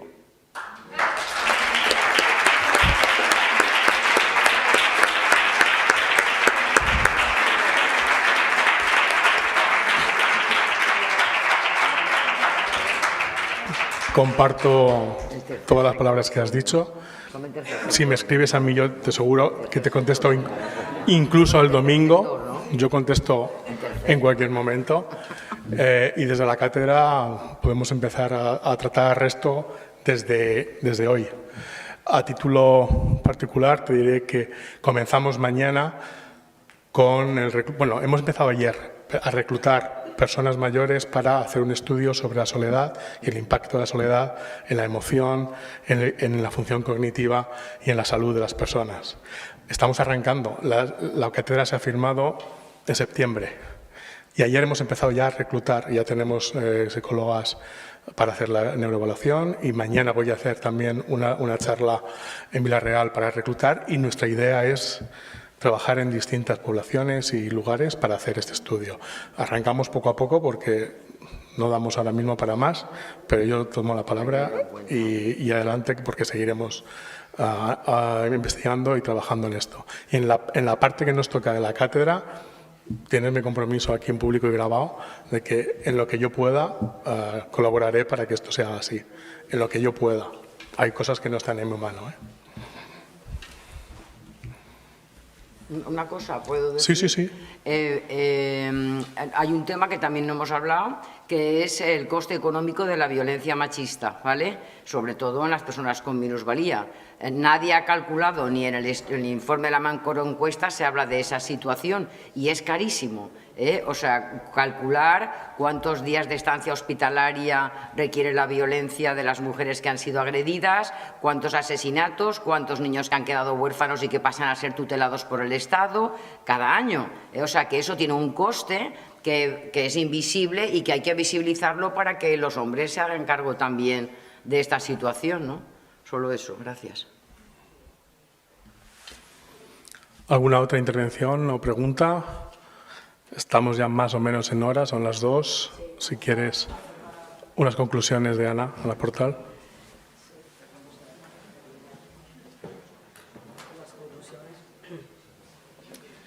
Bueno, pues en principio agradeceros quienes habéis estado 5 minutos y quienes habéis estado toda la mañana aquí en esta colaboración. Retomando lo que acaba de decir Josep, tú sabes que yo la primera vez que dije que iba a venir a trabajar aquí al Palacio de Justicia, lo primero que me dijeron fue, ¿no te lo van a dejar? Eso fue lo primero que oí. Y sin embargo solamente he encontrado colaboración. ¿Pero por qué? Porque como tú bien has explicado hay personas detrás. Entonces la gerente se empeñó en dejarme el espacio porque en Diputación teníamos barreras arquitectónicas insalvables.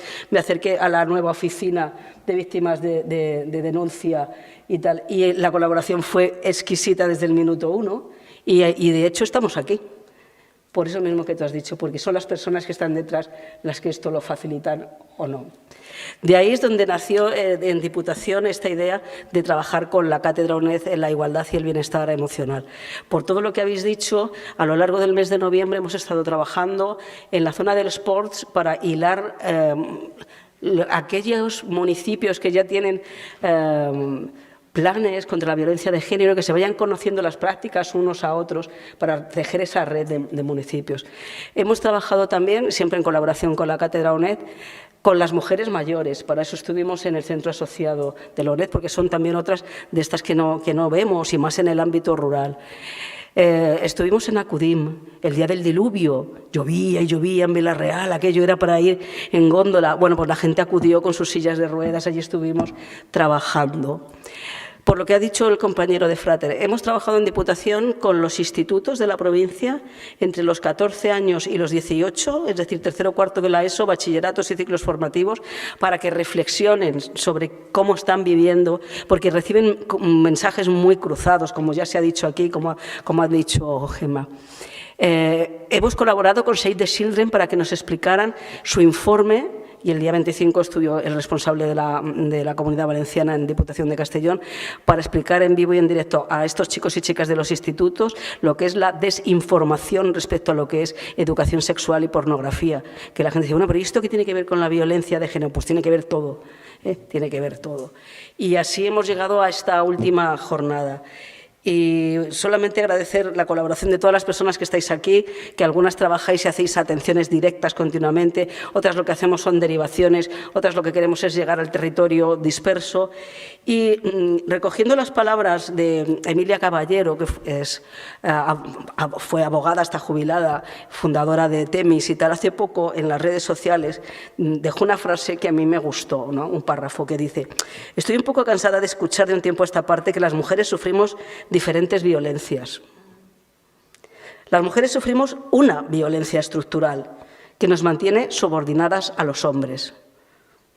Lo que existe son diferentes caras, diferentes clases de esa violencia.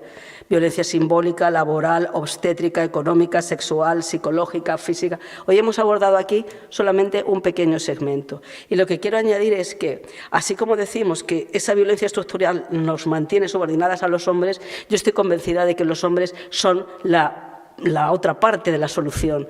Entonces, que tenemos que hacer el camino juntos y juntas.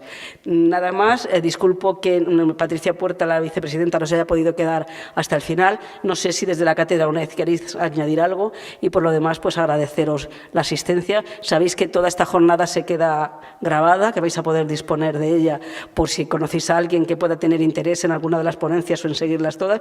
Yo, desde luego, todo lo que ha contado Maite, como lo he dicho tan deprisa, me lo voy a intentar a aprender y la invitaremos otra vez. Y luego muchas gracias a PSOCAS, que habéis estado haciendo la interpretación del lenguaje de signos al principio, pero que después, cuando grabemos el material, en la ventanita pequeña van a poner también la interpretación en lenguaje de signos. Muchísimas gracias. Buenas tardes.